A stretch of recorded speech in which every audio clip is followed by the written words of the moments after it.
Yesterday, I did something that no African leader has done in decades. I picked up the phone and told the most powerful man in the world exactly what I thought about his plan to destroy my people's future. That man was Donald Trump, and what I told him, it's about to change everything you think you know about how small nations deal with superpowers. But before I tell you what happened on that call, because trust me, it was explosive. You need to understand what was really at stake. This wasn't just about trade. This wasn't just about economics. This was about whether 22 million people would eat tomorrow or whether they become refugees, fleeing a continent that the world has already written off. My name is Ibrahim Traoré. I'm 35 years old. I run Burkina Faso, and yesterday I declared war on the system that's been bleeding Africa dry for centuries. Stay with me, because what I am about to tell you will explain why every intelligence agency in Washington is now watching my every move. 3 days ago, my economic advisors rushed into my office with news that made my blood run. That's been bleeding Africa dry for centuries.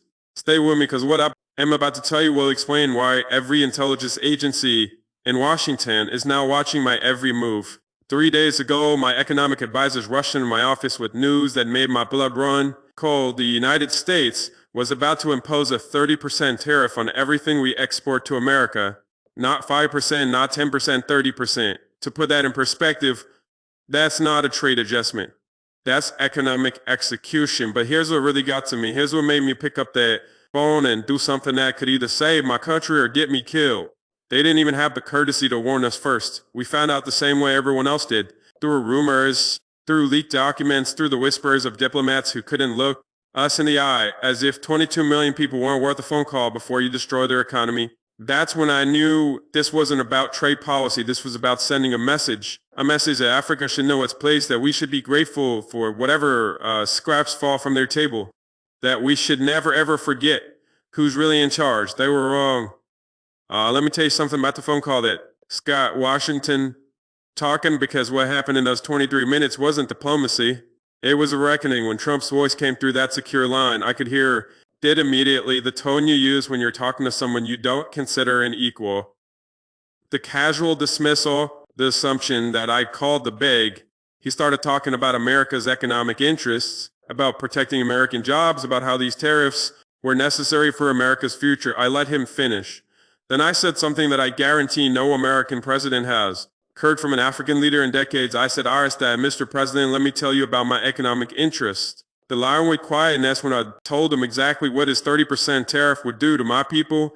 But here's the part that really got his attention. Here's the part that made him realize he wasn't dealing with the kind of African leader he was used to. I told him about Sarah. Sarah is 23 years old. She works quiet. I said, Mr. President, you can destroy our textile industry today. But when 10 million young Africans start moving toward your allies in Europe because their economies collapsed, don't call me asking why your migration crisis just got 10 times worse. You see, here's family goes hungry. Her daughter stops getting the medication she needs. Her brothers drop out of school to try to find work. That doesn't exist. And Sarah becomes one of the millions of young Africans who start looking north toward Libya, toward the Mediterranean, in a textile factory in Ouagadougou. She supports her mother, her 2 younger brothers, and her own infant daughter on the wages she makes sewing clothes that get shipped to American stores. When Trump's tariff hits, Sarah doesn't just lose her job, she loses everything. What these people never seem to understand, when you destabilize African economies, you don't just hurt Africans.